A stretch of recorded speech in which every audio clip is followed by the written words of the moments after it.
Yes, I'm just going to prove algebraically at least a couple of these formulas. So here is an inscribed angle, which I have marked as x, and the angle it is intersecting marked as a.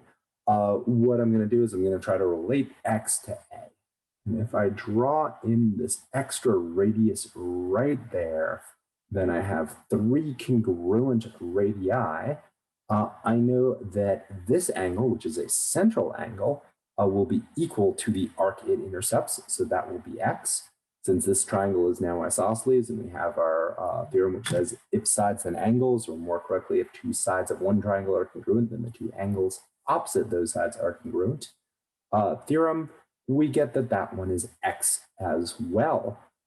Now we have another theorem which ignores the circle completely and simply says an exterior angle is equal to the sum of the remote interiors. So 2x equals a, or x equals a over 2. And that worked out real nicely due to the fact that this is a diameter. Well, what if it's not a diameter? Well, we could use this over here.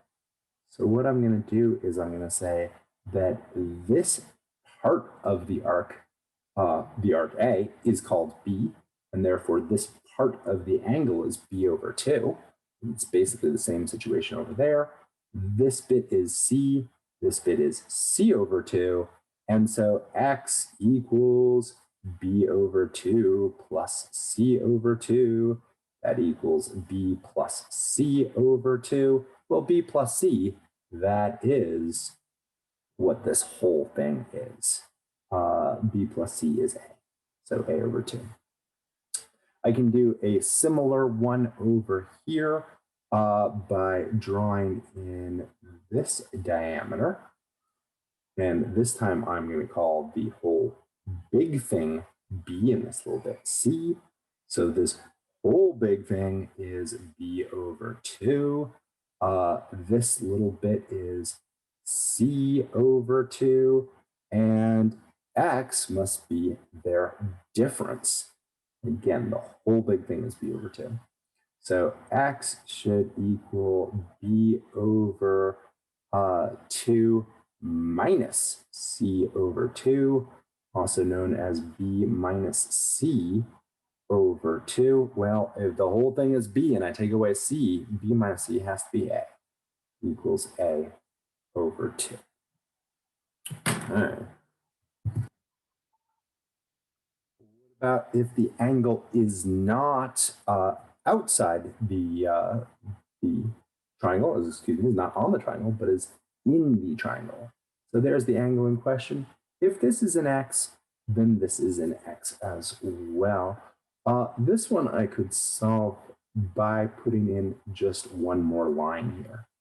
And now this is an inscribed angle, gobbling up this arc of B, so it must be half its length, as we showed in the first part.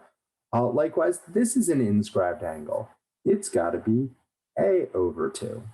I'm going to briefly call this angle y, and I'm going to remember that three angles in a triangle, which would be A over 2, B over 2, and y add up to 180. If I gather these two things, A plus B over 2, and subtract y from both sides, I get 180 minus y. Another way of saying or thinking of 180 minus y is the supplement to y. Oh, wait a second, x is the supplement to y. So A plus B over 2 is equal to x. Okay, last one here. If I draw on this auxiliary line, then I have created this angle, which is an inscribed angle. Its vertex is literally on the circle, gobbling up an arc of measure A. So it has a measure of A over 2. This angle is an inscribed angle as well. It's gobbling up this smaller arc, which has a measure of b over 2. And now we're using that exterior angle theorem again, which says that in a triangle, the exterior angle is equal to the sum of the remote interiors. So a over 2 is equal to x plus b over 2. Or if I subtract, I get a over 2 minus b over 2 equals x. Hopefully we see where this is going, that a minus b divided by 2 is equal to x. Those are the ones I wanted to show. Hope you enjoyed.